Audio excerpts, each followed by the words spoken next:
Марго, тебе что, страшный сон снится, да?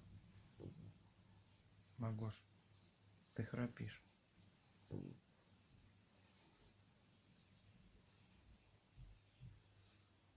Ну спи, спи.